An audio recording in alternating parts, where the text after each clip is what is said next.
It's my job to think of funny things, to sit around and think of funny things. And a few weeks ago, I was sitting on my couch, and I realized, like, I just don't know. And then it went from there to, like, what do I know, actually? And then it went from there to, like, do I really know anything? Like, how much do I really know? And you got to be careful with this type of rabbit hole within your own brain, because it can go quickly to, like, do I even exist? Which is sort of sophomoric. But usually at that moment, I always look at my cat Monkey and I go, well, Monkey's there and he's looking at me, so I'm here. So Monkey's always the philosophy killer. I can always rely on him for that. But if you really think about what you really actually know, it's only a few things, like 7 things maybe everybody knows. The rest are just patterns you call a life. But like if you actually made a column of things you're pretty sure you know for sure, and then made another column of how you know those things, most of that column is like, nah, some guy told me. You know, it's not sourced material. It's clickbait and hearsay, that's all. Goes into the head, locks onto a feeling. You're like, that sounds good. I'm gonna tell other people that. And that's how brand marketing works, and also fascism, we're finding. So, what is the point? The point is, like somebody, like, I don't know, look, I take vitamins, all right, I take them. I take them every day. I take vitamin B, vitamin C, vitamin D, and every day they're in my hand. I look at them, and in my heart, I think, these don't fucking do anything. There's no way they do anything. I know they don't do anything, but other part of me believes that they do. You can actually believe something that you know is bullshit. It's a problem. So now, man, I take them every day because, you know, I'm afraid to die, and I think it's going to give me a leg up. That's why everybody takes them, right? It's gotten to the point where if I don't take them, I've actually driven back to my house to take vitamins I know don't fucking do anything, because I believe that might be the day I get whatever it's going to be that I get. Do you understand? All right. I think the deeper point here is you never know when someone's going to dump some shit into your head that's going to ruin your life, or at least change it for months, or just cause you trouble. And it could be just in passing, somebody just drops shit into your head and you have to deal with it. Like you could just be having a day and somebody maybe you know or don't know that well goes, you taking turmeric? What? Turmeric, are you taking it? Turmeric? Yeah, you gotta take that shit. Turmeric. Yup. The spice? Yeah. You gotta take it. Turmeric, the spice. Yeah, man, you gotta take that. The spice that you buy once to make an Indian recipe and you never use it again and it stains your wooden spoon, that turmeric? Yeah, you gotta take that shit. I do? Yup, for what? Inflammation. Of what? Just general inflammation. What is that? It's the new bad thing that causes all the other bad things. What happened to cholesterol? It turns out that's good for you. What? When did that happen? Turmeric, huh? Who told you about this? My trainer. All right, so the guy who wanted to do something else with his life saw something online, told you, now you're dumping it into my head. Now I got to worry about whether I'm going to take turmeric or not. And I apologize. I know it's a little condescending to trainers, and some people get a little weird about that. I don't know why. Is that a surprise? Most trainers wasn't their life goal. All right, they had other plans. The team didn't work out. They didn't make the team. They were at the gym a lot anyways. Whatever. Just wasn't the big plan for them. All right, they ended up there, and they can take this criticism. I'm just calling a fact a fact. I'm not going to make fun of yoga instructors because that's different. That's sort of the last stop for them. You know, You want to be nice to them. You don't know how they got there. It's probably a harrowing tale, but you know you're kind of grateful they made it to wherever they are, and you know that you being in their class is as important to them as they are to you. Like if it doesn't work out for the trainer, I'm sure he's going to figure out something else to do. The yoga instructor, we really don't know where that goes. You know, back to the turmeric guy. As he's walking away, he's like, oh yeah, if you're going to get the turmeric, make sure you get it with black pepper in it or it won't activate. Now, right there, doesn't that make you go like, that sounds like bullshit to me a little bit? Am I that big of a sucker that you think I would believe that? Where's the science on that? That sounds like a couple of vitamin hustlers sitting over a mound of wholesale turmeric with a bunch of empty gel caps. One guy going, I don't know, man. I don't think we can move this just like this. It's just a spice. I think we got to add something. Yeah, like what, boss? I don't know why it's a 30s movie. I don't know, maybe another spice? Yeah, like what, maybe pepper? Yeah, keep talking. Maybe we say it activates it? Holy shit, that's a fucking $1 million idea right there. Let's load up these gel caps. Maybe Rogan will move them on his podcast.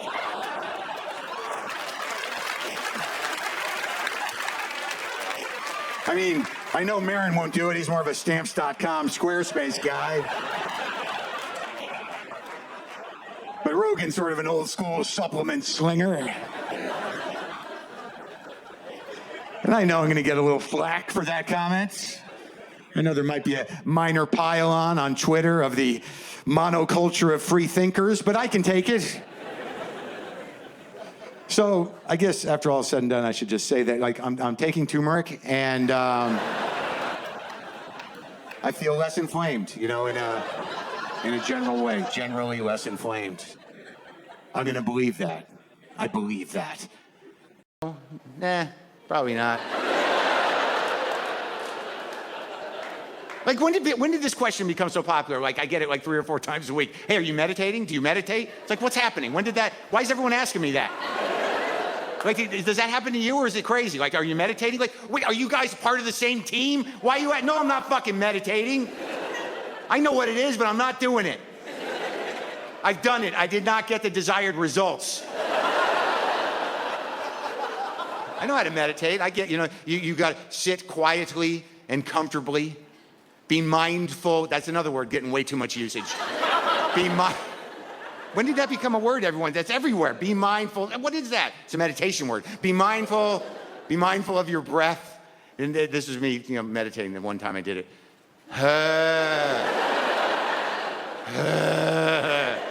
Mindful of my breath. You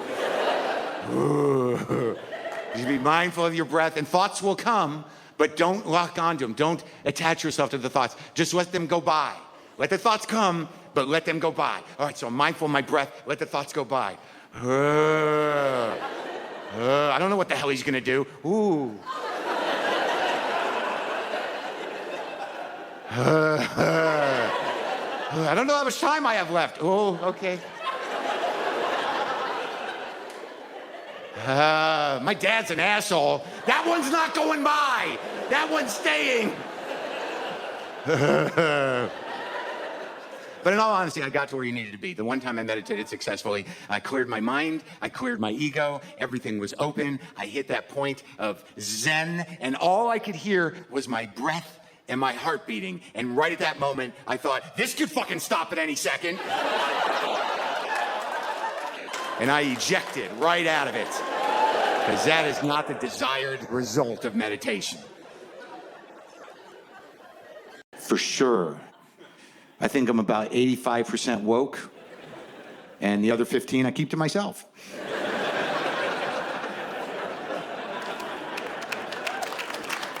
Which is actually being woke. Is putting that voice in your head that goes, hey, don't say that. Maybe don't say that. Good call. Thanks for getting my back. It's a close one. I mean, look, if you were to ask me if I was a feminist, I would say, of course, but, I have my days. I'm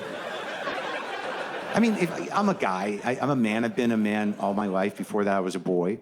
And if you're a man, look, let's be honest. You probably heard yourself or some other dude that you know at some point in time say this. Fuck them. Fuck them all. Fuck women. Now, the question is, does that guy hate women? I don't know. Let's break it down. This is just my experience. Let's break it down. So fuck all of them? All right, you're right. Just the last 3 I dated, right? Fucking bitches. So just 3. You know what? Just Michelle, really.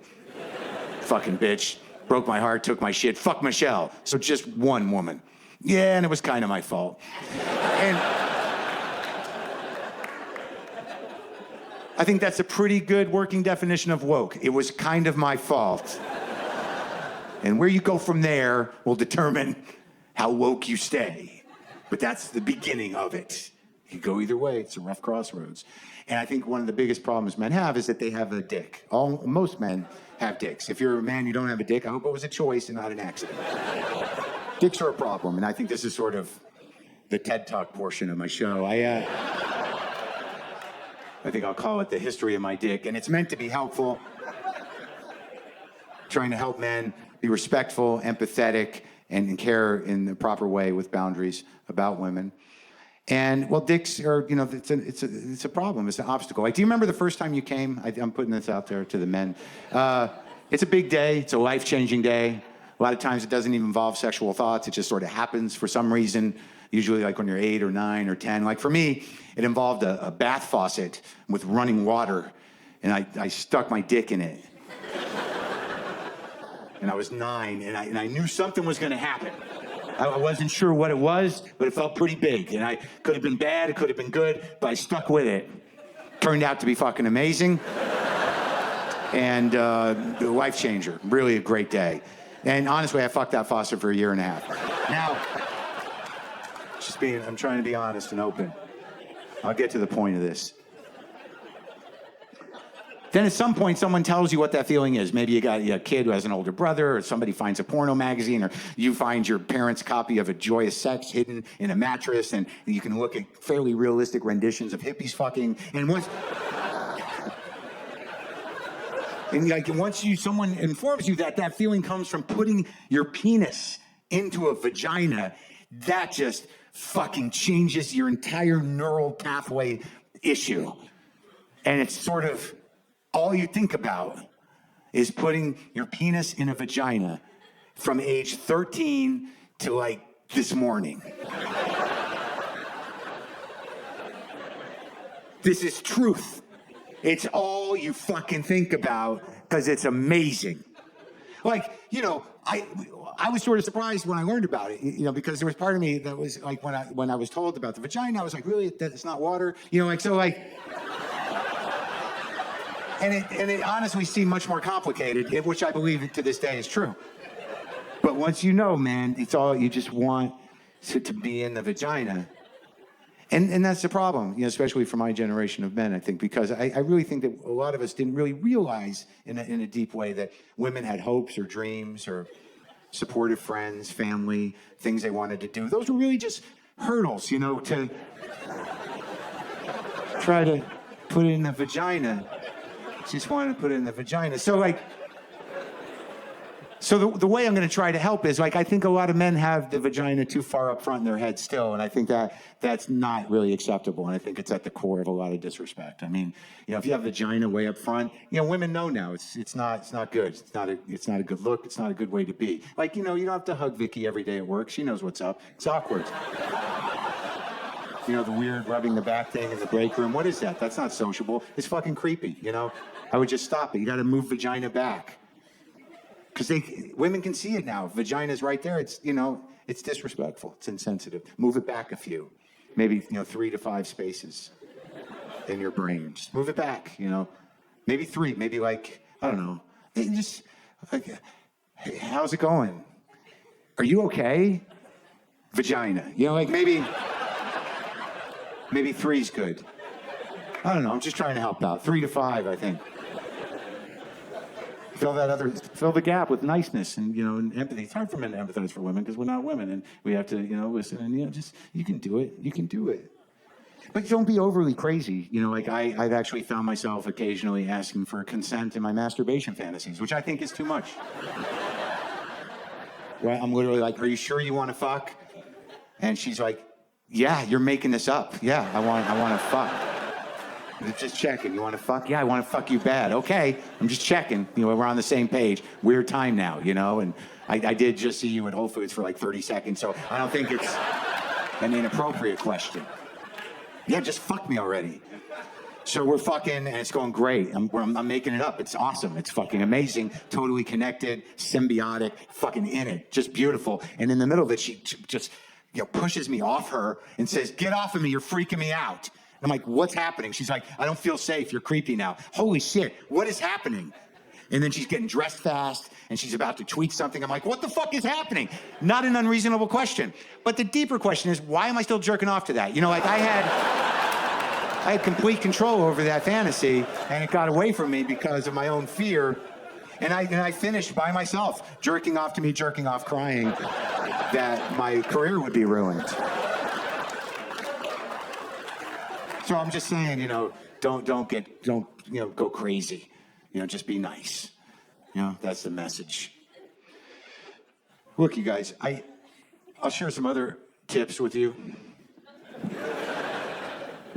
I was talking about being terrified all the time, and I think a lot of us are. And I don't know, getting through it is tricky, like I said before. But I also apply